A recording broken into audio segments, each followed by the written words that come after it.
సరే కాంగ్రెస్ పార్టీ మద్దతుతో ప్రభుత్వం ఏర్పాటు చేసే ప్రయత్నం చేయడం జరిగింది. వారు ముఖ్యమంత్రి బాధ్యతలు చేపట్టిండ్రు. Later when is not able to prove his majority in the house సభను అంటే మళ్ళీ అతన్ని తొలగించి ఎన్టీ రామారావు గారికి అవకాశం కల్పించిండ్రు. ఇన్ నవంబర్ 1984 ఉమ్మడి రాష్ట్రంలో ఏపీ శాసనసభ రద్దు చేయడం జరిగింది.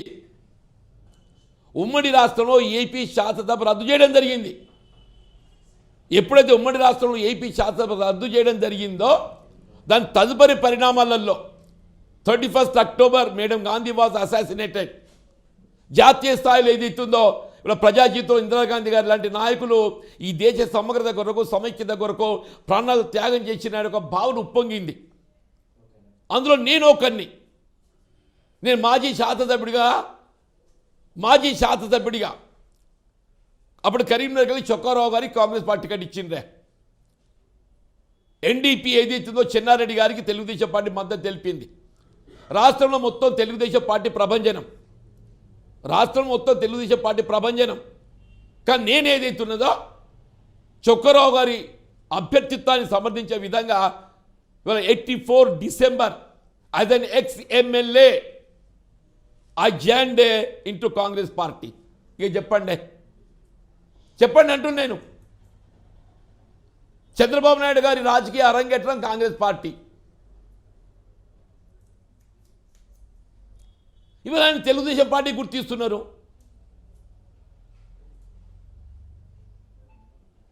ఇవాళ నేను అంటే వాస్తవంగా ఇవ్వాలని కూడా నేను కాంగ్రెస్ పార్టీ వీడడం అనేది నేను ఊహించుకోలేకపోతున్నా అని చెప్పంటున్నాను.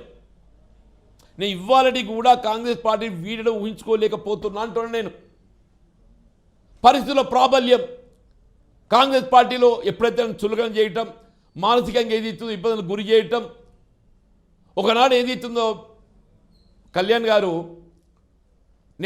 నాకుండే అటువంటి ఒక అనుభవంతో సీనియారిటీతో ఏదైతుందో నేను శాసనసభ అభ్యర్థుల ఎంపికకు నేను సూచన చేయడం జరిగిందే. శాసనసభ అభ్యర్థుల ఎంపికకి ఏదైతుందో నాకు సూచనలు చేయడం జరిగిందే ఉమ్మడి కరీంనగర్ జిల్లాలో. ఇవాళ మున్సిపల్ కౌన్సిల్ టికెట్లు అడుకునే స్థానాన్ని నేను దిగజారుస్తారా? ఒకప్పుడు ఏదైతుందో ఎమ్మెల్యే అభ్యర్థులు ప్రతిపాదించగలిగే స్థాయికి వెళ్ళి ఇవాళ మీరు నన్ను ఏ విధంగా ఏ స్థాయికి దిగజార్చిండ్రో? మున్సిపల్ కౌన్సిలర్స్ అభ్యర్థుల అడుక్కునే స్థాయికి